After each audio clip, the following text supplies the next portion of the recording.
Welcome to the Massey Dialogues. My name is Nathalie Desrosiers, and I'm the principal of Massey College. It's always wonderful to have the community want to be curious and to engage on topics of the day, and today will be no different. I want to acknowledge that the Massey Dialogues are done and on at Massey College, which is built on Indigenous land, the land of the Huron-Wendat, the Seneca, and the Mississaugas of the Credit. It is a treaty land of the Mississaugas of the Credit. We want to acknowledge our duty of stewardship toward this land and the great privilege that we have to continue to do our work here. So today I'm particularly keen for this dialogue, which was going to be on entertainment and the digital policy, entertainers and the digital policy and social change. And I'm particularly keen to hear what our Dawn of Hall, that is the president of our student body here, Christine Tran, whose ideas this is, will bring to the subject. So without further ado, I want to welcome you to Massey Dialogue and pass the baton to Christine, who is a poet, who's a PhD student in information, and she is, as I said, a junior fellow at Massey College and the Dawn of Hall. Christine. Thank you, Principal Desrosiers, for that introduction and land acknowledgement. And hello, everybody. To reiterate, hi, I am Christine Tran. I'm a PhD candidate and internet scholar at UT's Faculty of Information, where I research issues in digital labor, game streaming, and social media. Who and what was keeping you entertained in this pandemic? If you're like millions of people around the world, your leisure time has become increasingly dependent on the digital technologies and networks embedded in your home, from apps to gaming systems and streaming services synchronized at the reach of your smartphone, tablet, or computer. Digital entertainment and thus the reach of digital technology employers are seemingly omnipresent now, both in our work as well as play spaces. This panel asks, what are the economic, cultural, and technical costs of this entertainment culture? And by that sticky word culture, I refer to those broad practices and scenes in which individuals work to produce a meaning, from games to comedy, as well as visual art and even fashion. And as the global pandemic we saw shut down many spaces for in-person cultural life, digital platforms have become substitutes to some degree for the infrastructure to continue cultural work. Yet for thousands of entertainment workers before the pandemic, knowledge of how these digital platforms operate in terms of their algorithms, monetization practices, sometimes known as creator programs, and their community guidelines were always an integral part of the toolkit we've become tasked to know today. In 2019, a Lego company survey found that 1 in 3 children in the US and Britain aspired to be YouTubers or vloggers when they grew up, outranking traditional youth aspirations such as astronaut or professor. Yeah, and even for adults, this pressure to cultivate that digital visibility on Twitter, Instagram, or even live video platforms like Twitch has reinforced this cultural economic hold that platform companies such as Amazon, Facebook, and Google have over our everyday culture, regardless of whether or not you yourself would classify yourself as an entertainer or a cultural worker. From the perspective of policymakers, firms, and others who would not classify themselves as in show business, what does this digital widespreading of digital entertainment mean for approaches to policy, economic analysis, and community organizing? How do conventional frameworks to approach these issues both succeed and fail to address new ways of conceiving of diversity, financial compensation, and content moderation? Most importantly, what kind of work is being done offline in these spaces to resist what the worst the web has to offer when it comes to show business? To resolve these heady questions, I bring together two incredibly talented scholars of information who research platforms and cultural production in their unique ways. First, we have Professor David B Nyborg. David Nyborg is an assistant professor at the of Media Studies at the University of Toronto. He holds a PhD from the University of Amsterdam and held visiting and fellowship appointments at MIT, Queensland University of Technology, and the Chinese University of Hong Kong. David has published on the game industry, apps and platform economics, and game journalism in academic outlets such as New Media and Society, Social Media and Society, and Media Culture and Society. He is the co-author of Platforms and Cultural Production with Polity Press, alongside Thomas Paul and Brooke Aaron Duffy. Now available for order and purchase at your local academic retailer. Thank you for joining us, David. Likewise, and alongside him, we have Madison Trisolini. Madison is a PhD candidate at the University of Toronto in the Faculty of Information. Madison researches the cultural industries, gender, sexuality, and feminist political economy. She has worked as a researcher for the Canadian Live Music Association, as well as Cultural Workers Organized, an ongoing research project that examines labor movements in the cultural industries. She is currently completing her SSHRC-funded dissertation on the experiences of women and LGBTQ plus comedians' experiences of work and resistance in the comedy industry. Thank you both so much for joining us virtually. So, as we begin, let's perhaps begin by being good academics and establishing our terms early on, because there's many people in our audiences who don't tend to think about business, technology, and policy in the context of digital platforms. So, for each of you, can I ask you, how do you personally, what to you is a digital platform? And could you provide some context on how you as researchers came to looking at the entertainment industry from this lens? Perhaps I will start with the person next to me, Madison. Hi, everyone, and thank you so much, Christine. It's a pleasure to be here today. So I think starting off a bit with kind of how I came to my research, I often say that my project is nearly 2 decades in the making. So originally, as a teenager, I was doing classes at the Second City in improv. I'm not a comedian now, but that was the dream at the time. And something I was told by one of the young men who was 18 in the class was that we always scare off girls. And so this kind of, no girls allowed policy, although it wasn't, explicit, really stuck with me.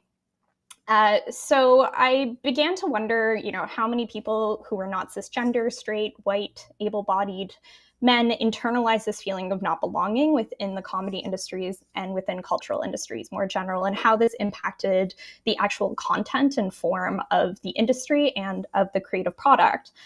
So I actually came to this idea of platforms, because platforms to me is a really dynamic concept that can traverse how comedians work.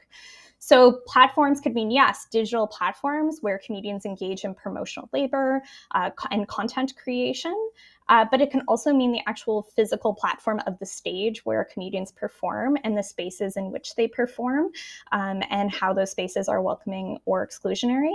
And finally, they could mean the content and of the actual comedic product as a political platform and how it impacts it. So for me, one of the key moments was seeing how Chicago-based comedian Beth Stelling used her Instagram platform to, without naming names, call out her abuser, who was also a comedian, and to also talk about how the comedy industry has really porous divides between the personal and the professional. And how women and queer comedians were using digital media to also resist kind of misogyny and exploitation by gathering online through whispered networks and connections. So again, platforms for me is a really dynamic concept that can be used in various ways for cultural products beyond just comedy. Thank you, Madison. Do we have David? How do you approach platforms, and how did you come about studying culture this way? Yeah. Also, just thanks for having me, Christine. Thanks for this introduction. I feel very welcomed. So Madison's definition or understanding is, as she says, more dynamic. Mine is a bit more narrow because of the discipline I'm in. I'm in media studies, and so we have a more narrow understanding of platforms as being mostly digital platforms. You did a shout out to the book. I'll only do it once because it's so obnoxious, but it's my first, so I'm still in this sort of proud phase.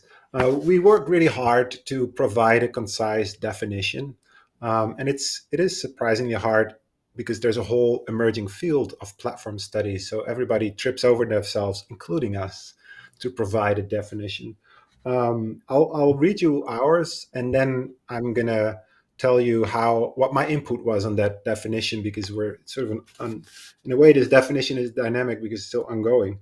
They're data infrastructures that facilitate, aggregate, and monetize and govern interactions between end users, so just everyday people like us using platforms, and content and service providers.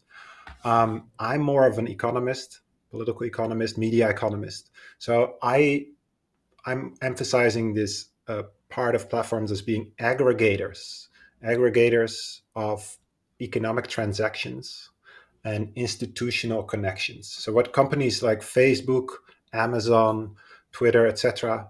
I'm interested in media industry, media studies. They try to pull in as many economic transactions as possible, advertising, subscription, you name it, and then set up connections with people and businesses. Economists call it multi-sided markets. There's a lot of stuff to say about that, but it gets a bit too in the weeds. But they're aggregators. They don't always make stuff themselves. As you know, Facebook doesn't make movies, et cetera, et cetera. And when they do, they outsource it. So they tend to aggregate as much as possible, which allows them to profit from those transactions and connections rather than to have the liability for it. And we'll probably talk more about that today. Lastly, where I'm coming from is I'm sort of born as, I don't know if I should say it as such, as a game scholar. And games are sort of the OG platform industry in a way. You cannot play a digital game without a platform. You need a PlayStation, an Xbox, a Nintendo device, a PC. So game scholars have been among the first really to think through this question in economic terms of what does it mean, the economics of it, the infrastructures of it, etc. And we can talk much more about that later. Thank you, David and Madison, for agreeing to aggregate on this, like, both figurative and physical platform with which we're talking today. While I aggregate you here, I really am interested individually. Let's start with what grinding your gears a bit, like what myths about cultural production, entertainment, and technology, because people have a lot of attitudes about those. Would you like to start this conversation by busting? Like, what things would you like to bust, or misconceptions, let's say, that people have about like entertainment in the digital age? And Madison, why don't you start, Madison? Okay, sounds good. So I think for me, one of the biggest myths is that the idea that digital platforms are, this democratic anecdote to capitalist and or mainstream media. So production on digital platforms is able to create this participatory culture where everyone is able to put out a product that can be seen, they can be famous from it, and what have you. And I think platforms really want to uphold this myth. There are the companies that own these platforms want to uphold this myth of democratic participation, which of course is not true.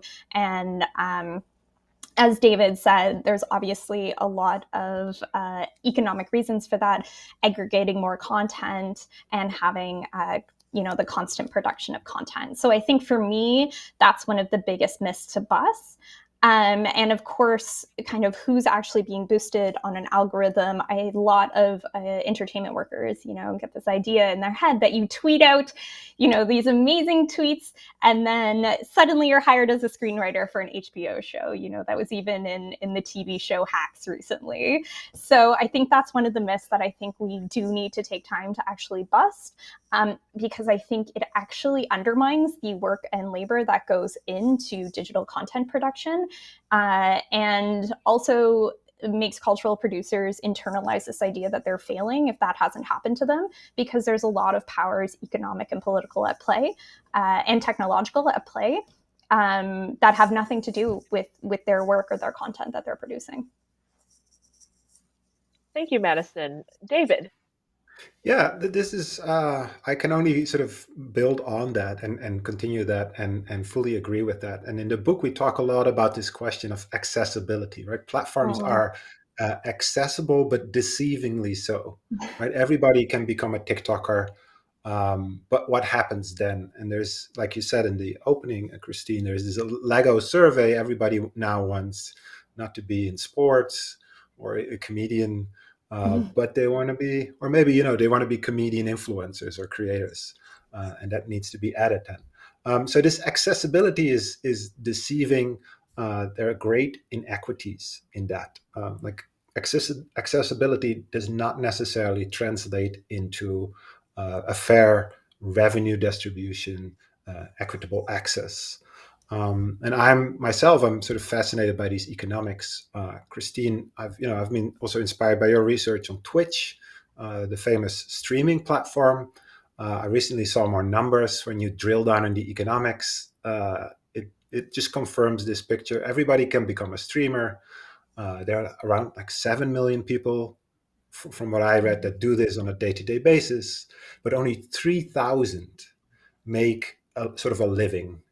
I think the amount is like 67,000 US dollars a year, which is a decent salary, but only 3,000 people out of 7 million. So my colleagues, and especially these colleagues in the less critical parts of economic departments and then creative policy and maybe even government, you can become a creator. It's fantastic. The more content, the better, right? That's also always the assumption among us.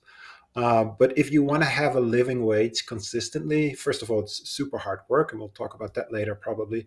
But these numbers, I sometimes I feel like I'm the bursters of bubbles, like this grumpy professor who comes into a classroom and tell my students, you're never going to make it. But if you just look at the sheer statistics, they're not good. The deck is stacked against you so hard. I always would say, here you have a bunch of money, go into a casino, but your chances are better at roulette or any other casino game. Like 3,000 out of 7 million. That's just really poor odds to make it in this economy. So that's the myth, right? It's accessible, but the economics are really atrocious. And speaking of Twitch economics, I do want to, maybe we'll talk later about those numbers, a lot about Twitch streamer income numbers have coming out, but very little conversation on how much Twitch, a platform owned by Amazon, by the way, how much they take off the top per tier of creator? Because I haven't seen many numbers that clarified, like, are they taking off like 30? I know for the entry level creators, often it's like for every dollar, Twitch takes off like about 30 cents off every dollar of subscriber money you make, and how those tiers can shift as you continue to aggregate further audiences. But there has been very little, in terms of that, talking about compensation and how the odds are stacked up against you, the role of the platform itself in basically subletting like the leisure time of individual creators. And speaking of that business infrastructure and the rules, games have allegedly cool games have rules. Speaking about the rules of that, I'd be interested to hear your opinion on how the current state, both of you, on how the current state of platform entertainment puts pressure on your understanding of conventional government approaches to regulating content. Where we're streaming from Canada here, where we have traditionally on radio, television, and film, specific Canadian originated, whatever that means, content broadcasting quotas. And I'm very interested to hear from your context how this conception of the digital entertainer is putting pressure on that policy regulation response, however you'd like to approach it. Madison, what do you think? Well, I think one of the problems is, of course, we have the Canadian content regulations. And what that means is that different broadcasters have to have a certain amount of Canadian content. So these rules are both really flexible and also really stringent. And so one of the problems with this is that it really falls short when talking about streaming platforms. And so Bill C-10, which was struck down in Senate recently, was one example of trying to get large streaming services that were primarily based in the States to pay their fair share of taxes and contribute to Canadian content. So while this might seem like a positive idea, one of the problems was that the money still doesn't really go to independent content creators. Funding would still go to big streamers, and actually big streamers would then actually be able to access, for instance, the Canadian Media Fund. And so one of the problems here is that it's still skipping over these independent creators and actually making it more precarious. So although Bill C-10 seemed to address kind of these major streaming platforms like Netflix to create Canadian content, it ended up really falling short on that. And I think as well, there's a lot of loopholes that can come out through Canadian content regulations. So I think one really good example is of how it still goes to serve major media conglomerates in Canada is in 2017, SiriusXM Canada approached Just for Laughs, which is the world's largest comedy festival based out of Montreal, to take over their comedy station, which was called Canada Laughs. So at the time, Canada Laughs had exclusively Canadian content. So it was actually like a big source of income for Canadian comedians because it had self-produced albums and smaller comedy albums. So it was paying people's rent, which is not something you can easily do with comedy. So then when JFL wanted to take it over, when Howie Mandel bought JFL, what happened is they wanted to make it a JFL station and have JFL content on it. So this would technically meet the Canadian content regulations because it's produced and takes place on Canadian soil, right? But a lot of JFL actually platforms primarily American comedians. So there wouldn't actually be a lot of Canadian entertainers featured on this channel. And what's really interesting here is that comedians actually worked together and fought back and got a lot of media attention around this, and they won. And JFL decided for the SiriusXM channel that they would exclusively have Canadian content from Canadian producers. But again, what's not being considered here often is sidestepping independent content creators and how these regulations don't actually fit the platform age. And when they try to address it, it still ends up, the policy still ends up being geared towards major media conglomerates. Wow, it's fascinating, Madison. Thank you for clarifying that. David, what do you think about policy? Yeah. I again want to echo what Madison is saying, and then speaking about different industries, music, games, journalism, social media creators. That's what we looked at. But I see, there's a lot of overlap where it's essentially the same what Madison is saying. Those loopholes. I think, in this digital age, it is incredibly hard to design effective regulation on a sort of a domestic level. Everything I've seen so far is completely ineffective because what's the end goal, right? That's the big question. What kind of diversity do we want? Do we want content diversity? Do we want workforce diversity? Do we want a fair revenue distribution? And all of those, I would be, my personal politics would be in favor for more content diversity, greater workforce diversity, greater revenue or more equitable revenue distribution. But there are very different ways, and the way platforms are set up right now and how regulations are set up right now, they speak to different things, and because it's so complex, nothing really happens. We did a large study to make this more tangible in the App Store, the Canadian App Store. And what we found is very similar to what Madison just said, is that Canada has a really large game industry, a very fantastic game industry. Toronto, Montreal, tens of thousands of workers.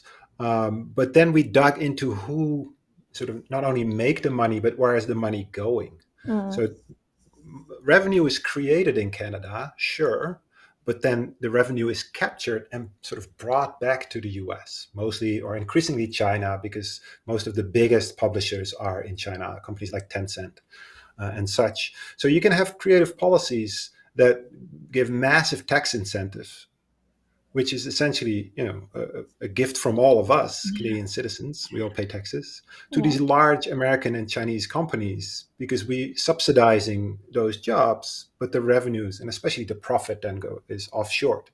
And that's just one example of how hard it is to do it. It's possible as long as you have that distinction between making content and then distributing and profiting off it. And the last thing I will say, we can also talk about what is visible on these platforms. right? The question of algorithms. And if you just think about Netflix, how can you promote Canadian content? And you come back to the point Madison raised is, yeah, there are massive loopholes. If you say, okay, you have a content quota, and you want to say 30% or 20% or whatever percent needs to be Canadian content. Okay, fine. Netflix will put a lot of money into Canadian shows, but will its algorithms also boost that Canadian show? And if you want that as a government, how do you legislate that? Do you say it needs to be 5% attention or 10,000 clicks, or what does that mean? And I have, that's incredibly hard to quantify, but incredibly important, because you can have all the content you want, but it's like hidden in the Netflix basement. It doesn't matter. And the same for the App Store and Twitch and all those other platforms. So we shouldn't focus just on content quotas. We should also focus on the question of visibility, because we can talk about algorithms, but what it comes down to, like, what content is visible and what is boosted by platforms. I just wanted to add on to. Oh, sorry, Christine. No, go on, Madison. I just wanted to add on to that. What I think is really interesting too is when we try to keep Canadian content within Canada, so it doesn't actually escape our borders. So, for instance, CBC Gem is a streaming platform by CBC, and so it's all Canadian content, or mostly Canadian content, I should say, not all. It's a lot of British content too, but a lot of Canadian content. But one of the problems with CBC Gem is that you can't actually access CBC Gem from the States. So people who perform on these platforms, actors, comedians, other entertainers who are platformed on CBC Gem in these digital series, it never leaves CBC Gem, and therefore it never leaves Canada. And so the actual attention that's being paid to these shows is minimal. So it's built into these platforms to minimize the importance of Canadian content on a global scale. Yeah, and this it does speak to the power of having public broadcasting distribution channels, right? So glass half full, glass half empty. Great. You're absolutely that's a challenge. But then we look at public service funding, and it's great in theory, right? In the theory, it's great to have CBC and PBS in the US, or MPS in the Netherlands, MPO, I should say.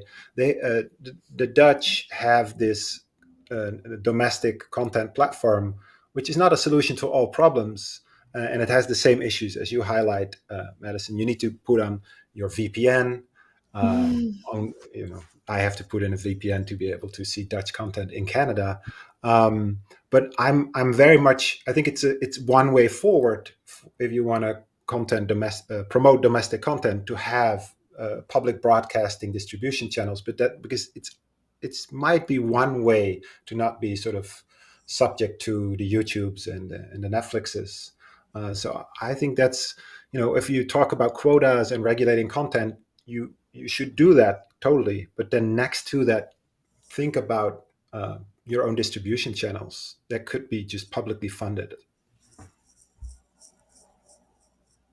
Thanks so much, both of you, for providing that context from various perspectives. And the reason I love having both of you here, because while we are in the same terrain of cultural industries and platformization, I really think it's important to reconcile the image of both that broader political, economic, business perspective with a lot of the grassroots labor perspective that Madison brings. So I'd like to hold that unus of it all as I ask you this next question about, as a live streaming scholar, I'm really interested in the ways that the cultures of fun become instrumentalized by these platforms and on-demand labor, where the live time, on-demand affordances we've expected from not only Twitch, but YouTube and Instagram with their live video feeds are changing the pattern by which we do work for each other and produce content.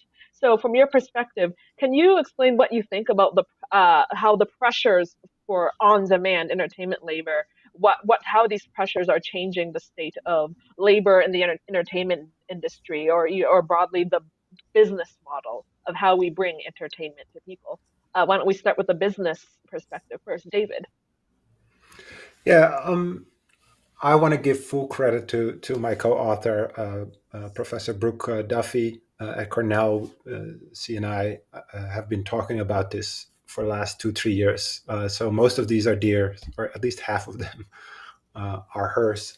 In the book, we talk about platform precarity, if you want to understand labor that is subject to the rules and regulations of platform. And platform precarity breaks down into a couple of categories. Why is labor on platforms so precarious? Why is it so hard, so risky, so uncertain? First, there is a challenge in visibility, social visibility, certain groups of people, and perhaps Madison can also say more about this, because this is not my main expertise, but we all have a strong sense of who are visible on these platforms, mostly people who look like me. So there's social visibility. There's also political visibility. Which groups are visible on platforms?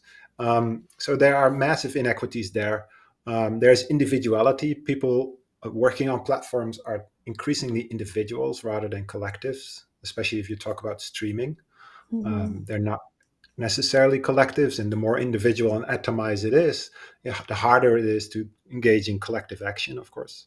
There are questions about security. As we all know, journalists are under massive pressures because of their visibility, especially with COVID right now. And then lastly, there's the question, when you talk about precarity, of inequality. There are just massive inequalities every metric you take. In terms of who is visible, who makes money, et cetera, et cetera. So that's high level, sort of the challenges we mapped out when you talk about on-demand labor. Madison, what do you think? Well, thank you so much, David. That's such a great overview of kind of these major concepts and these major fears by so many of the creators that I've talked to. So I'll kind of hone in on a couple of them. One of them is that pre-pandemic, most entertainers are glued to their phone because there's an expectation that if you're not producing content, then you're never going to get ahead. You're never going to be seen. You're never going to get the job. You're never going to get the gig. And one of the reasons, there's a few different reasons for that. So yes, one is that kind of idea of visibility. You have to make yourself present at all times. And this was actually a big fear for a lot of entertainers. Specifically, I interviewed comedians during the pandemic. And so we talked a lot about this fear of, if you're not being seen constantly, people will forget about you.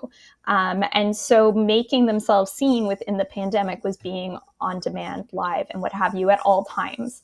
So the kind of line between the personal space and the workspace is eliminated.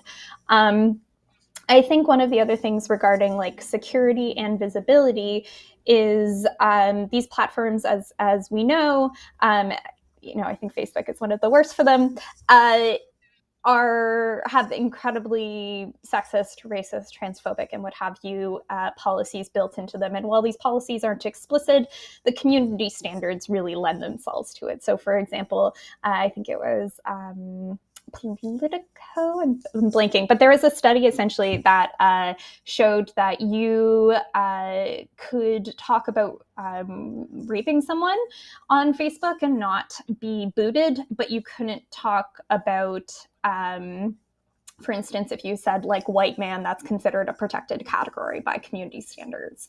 So there's some really interesting things when you hone down to actually what the community standards said. And I've did some research on that with Leslie Reagan Shade. I think the other thing is that I'm talking to performers, the risk of being online is huge. So for a lot of women and queer folks I talk to in person, they've experienced assault, abuse, and what have you from the industry, the comedy industry. And it's a very reputation-based industry, which serves a lot of silencing. So when speaking out online, there is a lot of backlash. And even when not speaking about abuse or assault, for instance, there are people who were doing Instagram lives and people would come in and make threats. So they would be doing a Zoom comedy show and people would pop in and, start blasting the feed with really sexist, racist, and what have you comments. So I think from this perspective of on-demand labor, there is this massive additional risk for particularly marginalized folks of fear of harassment and abuse and what have you online. So, and I know Christine, you've talked about that a bit in your work too, which is amazing.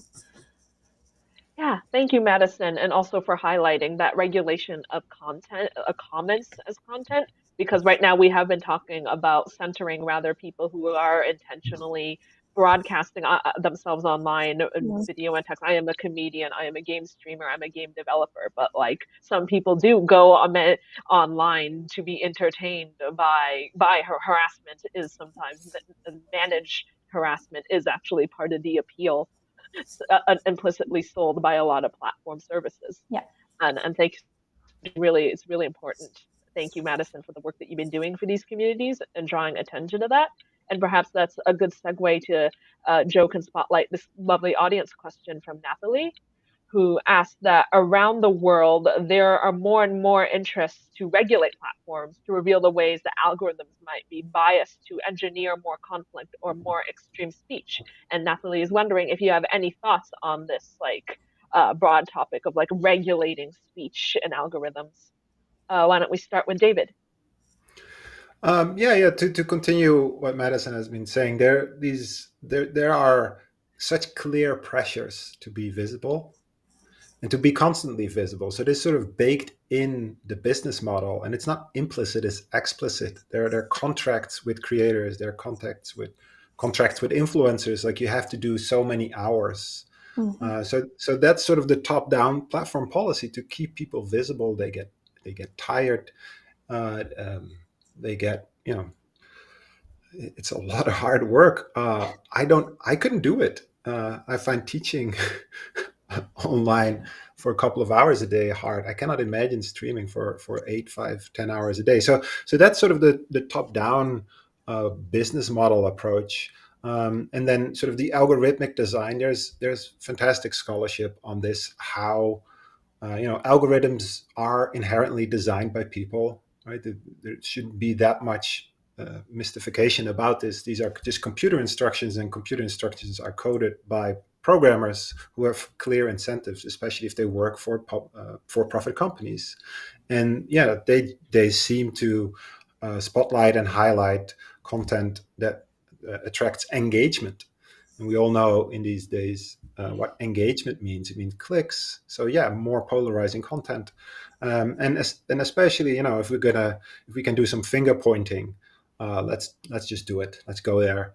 Facebook. You spend a couple of minutes on Facebook. It's sort of a cesspool of let's just say it. It's the extreme side where an extreme place where increasingly those opinions seem to get highlighted that gain traction. Like, can anybody on this planet show me a good substantial conversation where people are sort of like we're having right now, where we're respectful of each other's opinions and listen to each other on Facebook? I'm sure it happens, but the platform seems to not be set up for it, right? So, and what happens on Facebook is the same on Instagram, of course.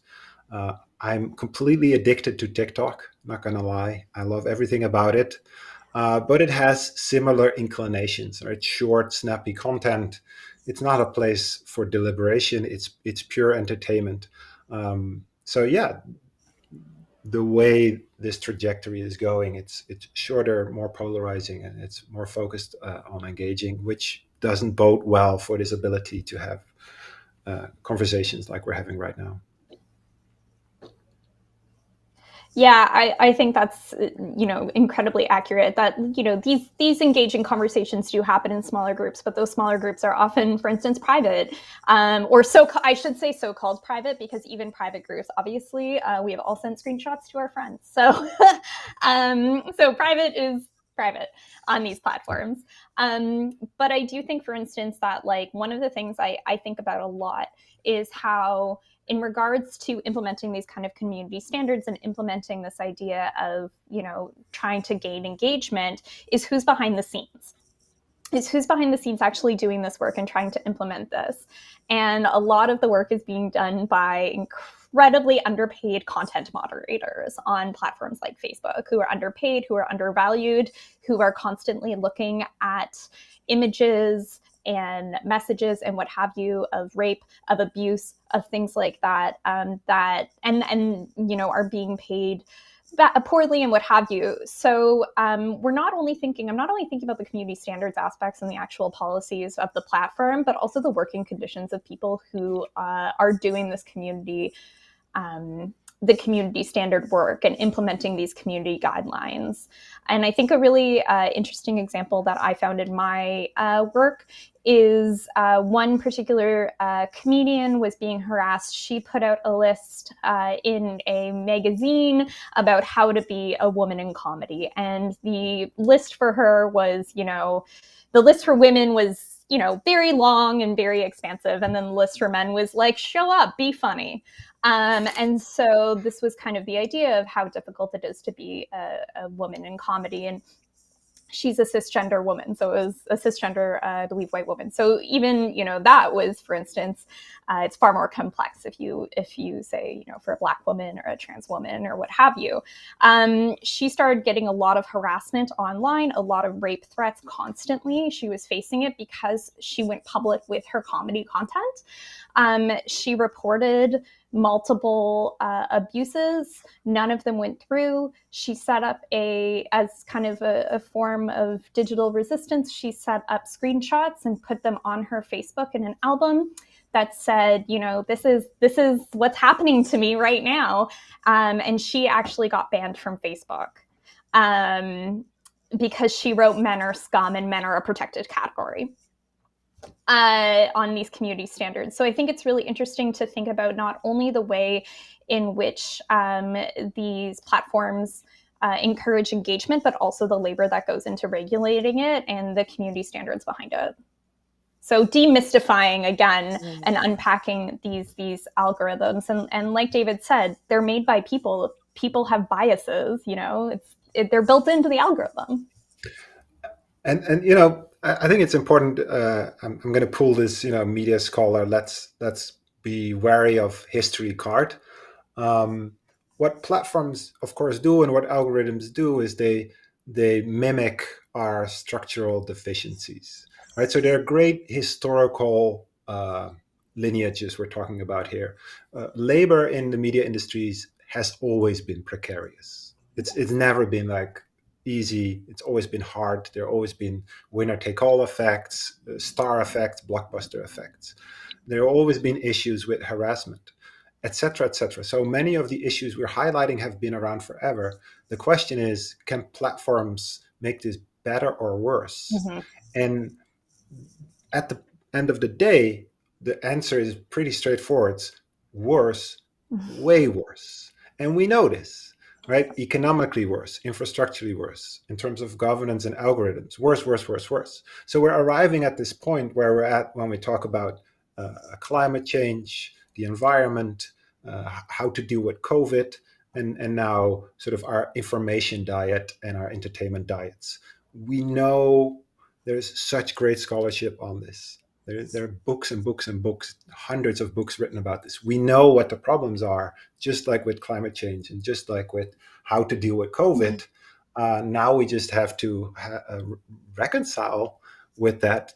Do we accept collectively as a society that platforms are making it worse?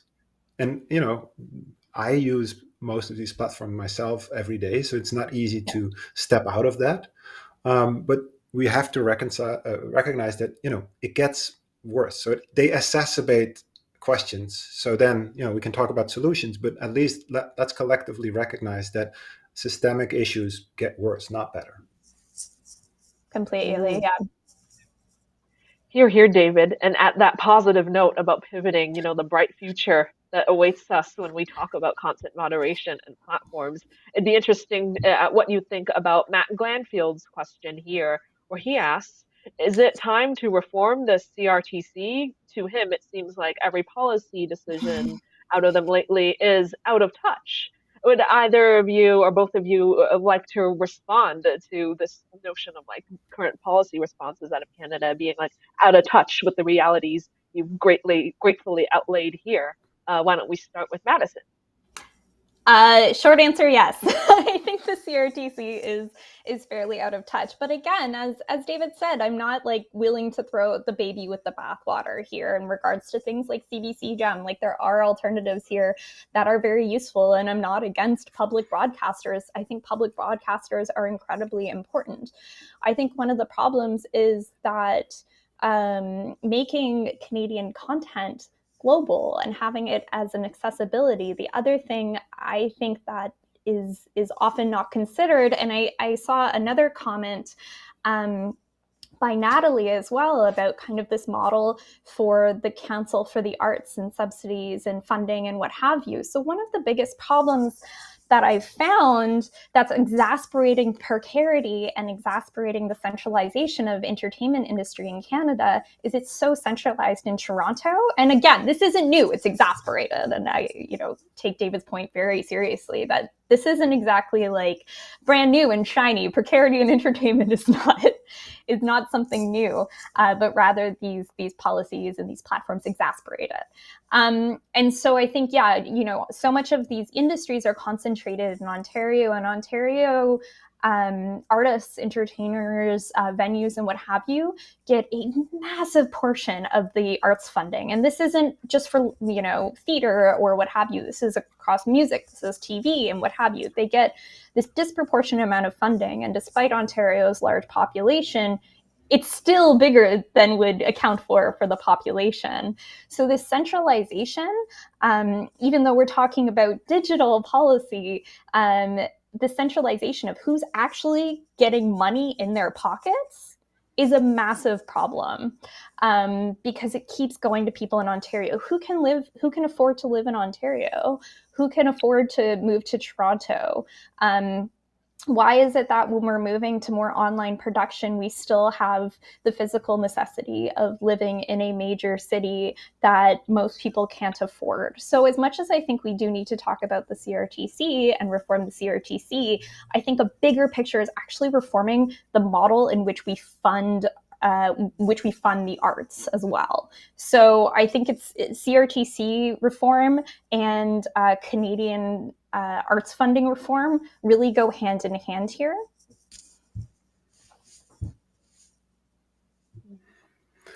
About the CRTC question, I'm still fairly new to Canada, so I'm still wrapping my head around this CRTC thing. So I'm going to say some things that might be less informed. The great thing about being a professor is, I'm not a politician. I never want to be a politician. And to answer that question, yes, it needs to be completely revamped, burned down and figuratively, and then reconstituted from the ground up with some nice Lego bricks. Because what are we talking about here? If we look at the speed with which these bodies move, it's so incredibly slow. So you're up against a company that famously, we all know the tagline of Facebook, move fast and break stuff. And breaking stuff they do on a daily basis, right? So that's what you're sort of up against. The moment you devise an algorithmic policy or a content quota, you're already behind. Do I, coming new into Canada, have any faith in anything the CRTC does? No. You know what my phone bill was in the Netherlands? It was 15 Canadian dollars. I've learned a little bit about telco regulation, which is a big part. I understood of the CRTC's mandate. If I see how that policy is written, how some of my colleagues, Canadian professors who are deeply knowledgeable about this, are treated, and how this body of regulators devises policy about telecommunication companies. One thing the CRTC shows is the enduring power of incumbent media companies, Rogers and Bell, and etc. How incredibly powerful economically, policy-wise, they still are. Being new, being slightly maybe naive about this, I'm like, whoa, this is a group of people that need to completely rethink what they're doing. I don't think that's being naive at all. I mean, that's the thing, is that when we're looking at this, who's still getting money in pockets? it's the same companies over and over and over again. And also, it's not helping the diversity of content creation. Sure, we have Canadian content, but do we need 6 different forms of corner gas, or can we take a risk and create something new and support, new burgeoning performers? So I completely agree. Who's benefiting from the policies of the CRTC right now? It's not creators, it's not artists, it's not us as people within Canada right now. And these questions about, it's easy to rant about high cell phone prices and internet prices, but they matter, right? They matter to our students. And then I've had conversations with my students about how much they pay for their broadband connections and their cell phone plans. And relative to their, if they want to get started as a creator, think about the cost, the startup cost, the sunk cost they have to make compared to, let's say, a Finnish. In Finland, you can have 5G now, probably zero bandwidth caps, whatever. You can have terabytes of data any moment of the day, and it costs you like 15, 20 euros or something. It's incredibly cheap. So that's how they get started. If our students here want to get started, the cost you have to pay just to have a stable, good bandwidth internet connection is very significant. So you put certain people at a massive disadvantage just by that simple fact. Definitely. Yeah, no, I think that's an amazing point. Thanks for all those really interesting points and clarifying that the burning down discussion here was purely metaphoric, or very, very metaphoric. Yeah, for all intents and purposes. We have 10 minutes left, and I'm we have one audience question from Andre Zansu hi Andre from U of Concordia there, and I had a question. I would like to let's ask I would like to spotlight Andre's question, if that's okay with Joe.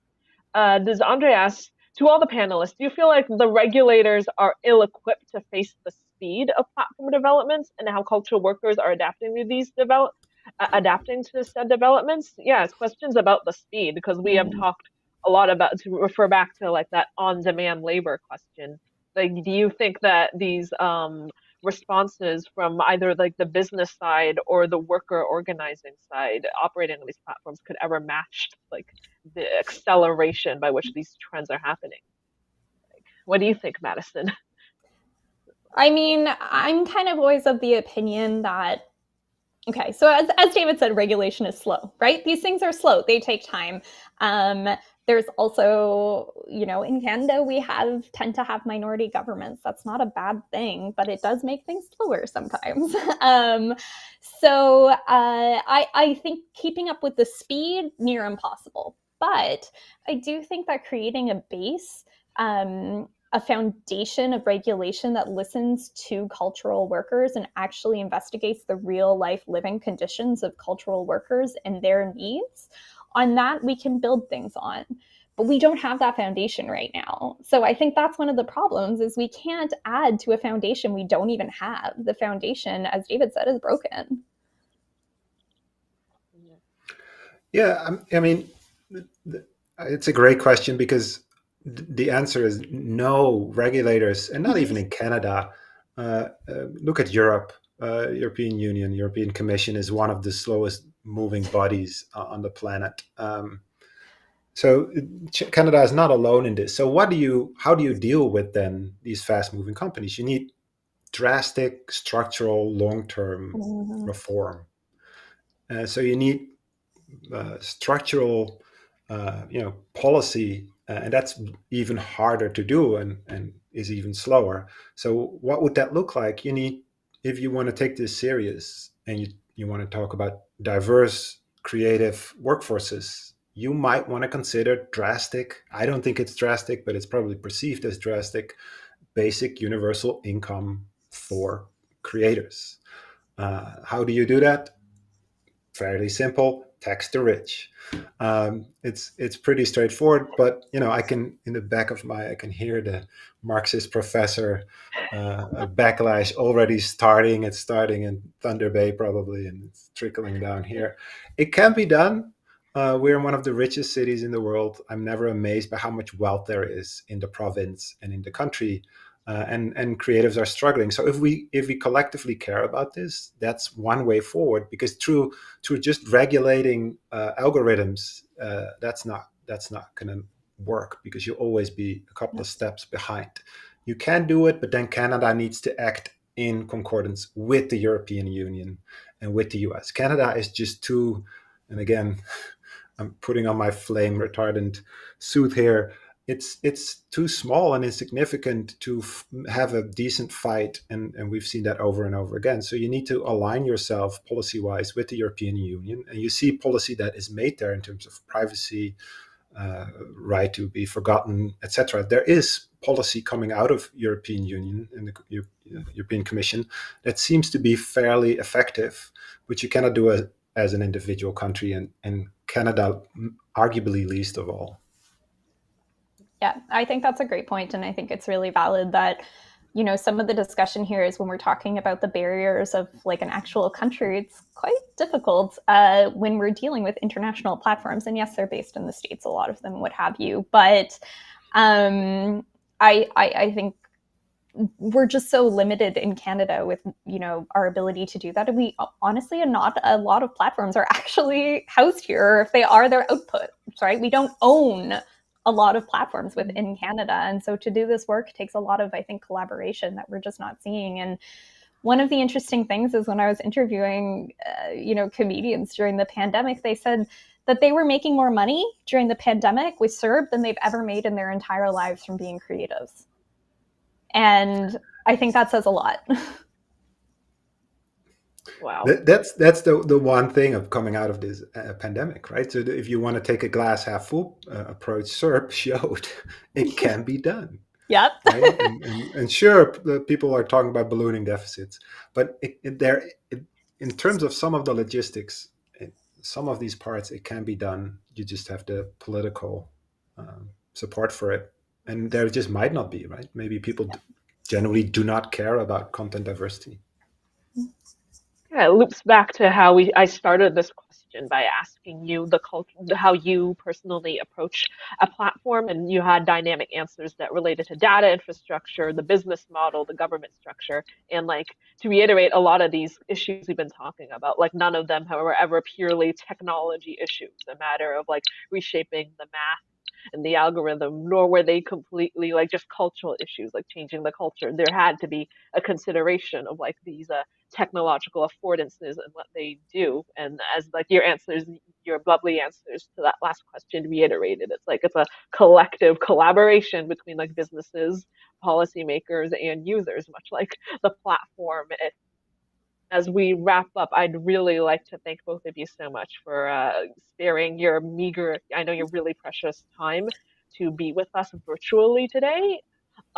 Thank you for our lovely audience for your really insightful questions as we ironically met in this virtual platform space to talk about these lines between the cost of having fun and its impact on our society. And I encourage everybody to continue to check out the next few weeks of virtual programming Massey College has to offer, which you'll see at the credit slide as we wrap up this talk. And once again, utmost thanks to Madison, David for joining us, Principal DeRossier for that lovely intro, and our tech behind the scenes tech wizards, Joe. Thank you. Thank you.